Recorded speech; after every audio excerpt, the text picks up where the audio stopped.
Greetings from Florida. Here we're going to change a gear inside the motor for most Mazdas. If you want the specific instructions on how to get into the regulator, check my other videos out. Now we need to pry that open, and you might have to use a flathead screwdriver and a hammer, but don't apply any pressure where those three holes are, where those 3 points are, because those break off quite easily. But you can apply pressure anywhere else.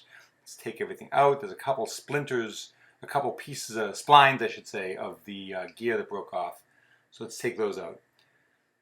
Then take it off.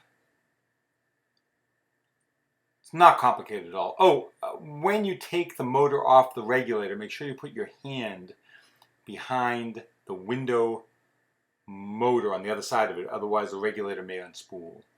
Again, those instructions are in my other videos. And if you need these, you might go to my website, upanddownmainstreet.com. If you use the code TUBE, TUBE, you get $5 off. You can buy 1, 2, 3, or 4 of them.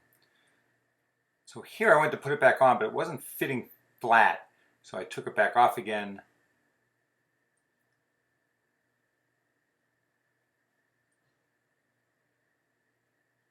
And just reset it.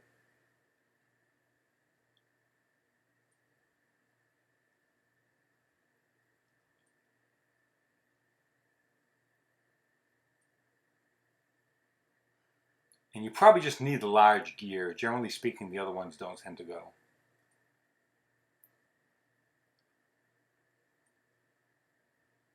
And that's all there is to it. If this was helpful for you, do me a favor, like the video. This is the shortest video I've done here on YouTube.